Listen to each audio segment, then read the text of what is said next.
Do you know what our topic is today? It's money. It's the relationship with money. And before I talk, I'm going to ask you to, if you don't mind, well, of course, if you don't mind, to put in the chat just really one word, and it's a blank. Like, don't think too much about it. One word for your relationship with money.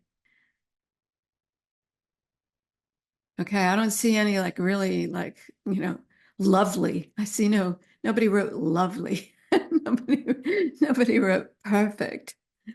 Frustrated, careless, interesting, fearful. Money was an important um, theme actually in Bert's work. So he talked about love, and he also talked about money because his sense was that um, money was really related. First of all, it was a deeply systemic language, and our relationship with it is related to the systemic understanding of it, right? And excuse me. And I think that there are words that help us understand that a little bit, like when you think about money as self-care, right? If you think about money as self-care, and then your relationship to money and your relationship to self-care, right? Is create an interesting little field there. So I started by saying that money on the surface level, or as we think about it, should be a simple matter in a way, right? It should be a simple matter. I do something, I get paid for it, I keep enough to care for myself, and I invest some of it. Should be a simple matter, right? But when money is in any system, it becomes complex because what's underground begins to interfere with even our understandings of those couple of words. What is enough? What is enough? What is getting paid for the work that I do? When is that distorted? Do I know? Do I have a sense of that? And what I do next with it, once I have gotten it, what is that informed by? Do I actually make an investment in something generative? Or am I in a cycle in which I, often inadvertently, but actually give away more than I got on some level, sort of over the long term? Do I give it away? Do I consistently make investments that fail?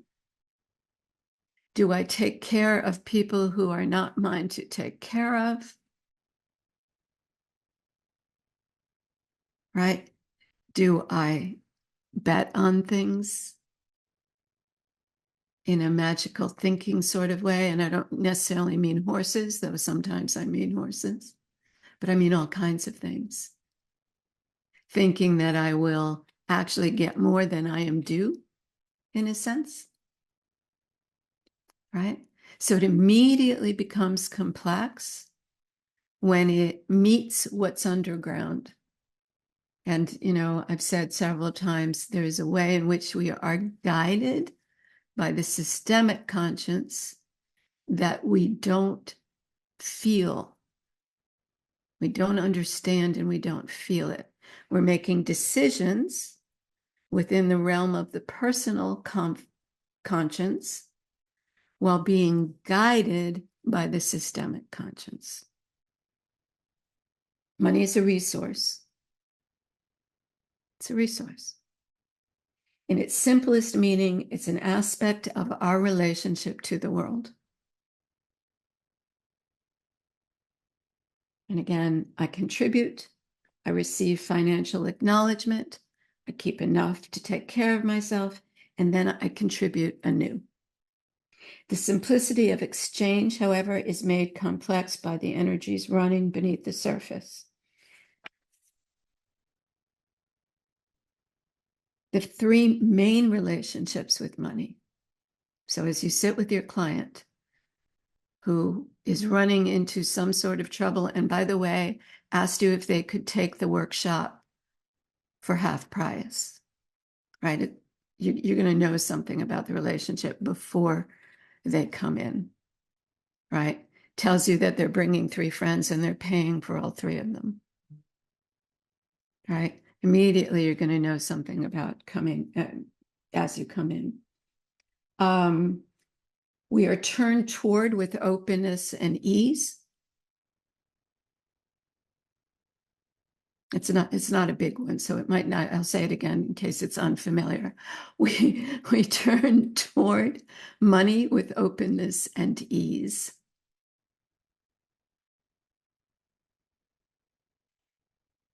Second relationship, we are turned away from it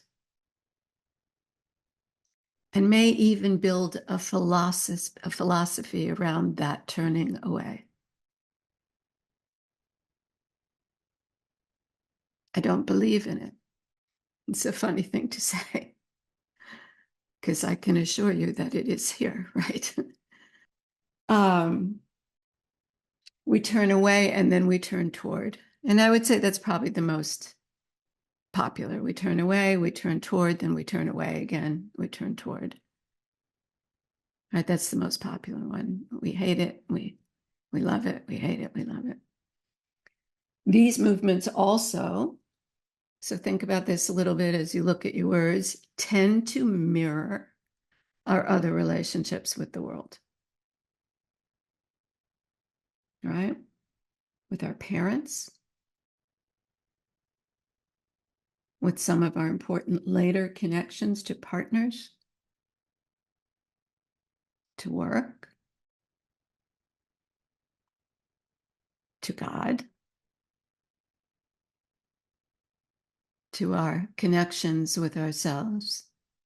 We engage in specific behaviors over and over again. So your clients come to you with a financial question that has always been. And I've said this about other things too.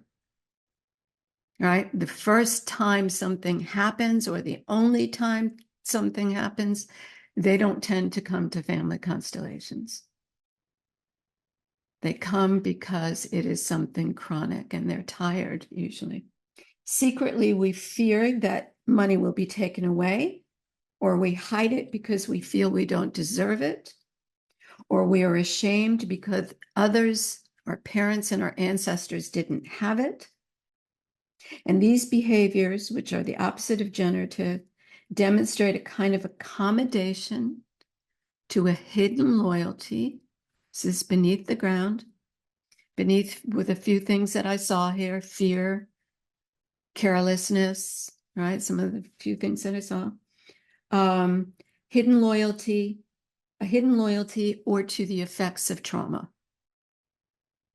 So our relationship now often is connected to a hidden loyalty to others or to the ripples of trauma that still reach us. May not be our own trauma, other people's trauma.